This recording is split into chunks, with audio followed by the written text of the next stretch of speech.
অনেক দিন পর খুবই মজাদার একটি রেসিপি নিয়ে চলে আসলাম। আসসালামু আলাইকুম, সবাই কেমন আছেন? আজকে আমি কই মাছ ভুনার একটা রেসিপি দেখাবো। একটা আপুর রিকোয়েস্ট ছিল কই মাছ ভুনার রেসিপিটা শেয়ার করার জন্য। ওই জন্যে আমি মাছগুলো ফার্স্টে ধুয়ে চিড়ে চিড়ে নিয়েছি। একইভাবে তেলাপিয়া মাছও করা যায়। প্রথমেই আমি মাছগুলোতে হালকা হলুদ আর লবণ দিয়ে একটু মেখে 5 মিনিট ম্যারিনেটের জন্য রেখে দিলাম। তারপর মাছগুলো ভেজে নেব।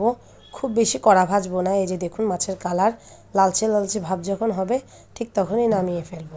এই যে দেখতেই পাচ্ছেন। এখন আমি মাছ ভাজার যে তেলটা আছে ওই তেলের মধ্যে পেঁয়াজ দিয়ে দিব একটু বেশি পরিমাণে।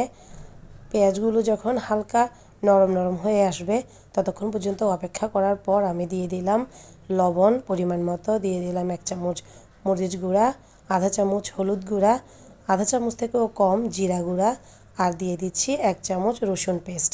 এই সবগুলো উপকরণ এখন খুব ভালোভাবে আমি মিশিয়ে নেব। তারপরে দিয়ে দিলাম, বেশি না একটুখানি টমেটো দিব যাতে মশলার যে ঝোলের গ্রেভিটা সেটা যেন অনেক ভালো হয়। আর দিয়ে দিচ্ছি একটু পানি দিয়ে এখন আমি মশলাগুলোকে খুব ভালোভাবে কষিয়ে নেব যতক্ষণ না তেলটা উপরে উঠে আসবে।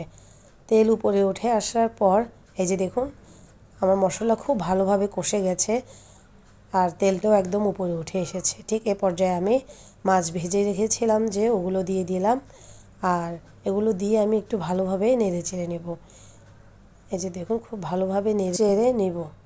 আর এ পর্যায়ে আমি কেটে রাখা আরও কিছু টমেটো আছে সেগুলো আমি এই মুহূর্তে দিয়ে দিব। তাতে কী হবে, মাছ ভুনা হওয়ার পরে মাছের যে টমেটোগুলো সেটা কিন্তু গলবে না। এ পর্যায়ে দিলে একদম নরম নরম থাকবে এবং ভাতের সাথে মেখে খেতে খুব ভালো লাগবে। আর আমি খুব ভালোভাবে একটু কষিয়ে নিয়ে দিয়ে দিলাম পানি পরিমাণ মতো। এখানে খুব বেশি না, মাত্র আধা কাপ পরিমাণে পানি দিয়েছি। দেওয়ার পরে আমি কয়েকটা কাঁচামরিচ ফালিয়েও দিয়ে দিলাম আর অপেক্ষা করব মাছটা হয়ে যাওয়ার জন্য। আমি কিন্তু চুলার আঁচ একদম মিডিয়ামে রেখেছি পুরো রান্নাটাতেই। আর এই যে দেখুন মাছের কালারটা কত সুন্দর হয়েছে। দিয়ে দিলাম ধনেপাতা। শীতকাল মানেই ধনেপাতা, টমেটো এইগুলো দিয়ে মাছ ভুনা করতে কিন্তু অনেক মজা। যাই হোক, দেখুন আমার মাছ ভুনার ফাইনাল লুক কেমন লাগলো অবশ্যই জানাবেন।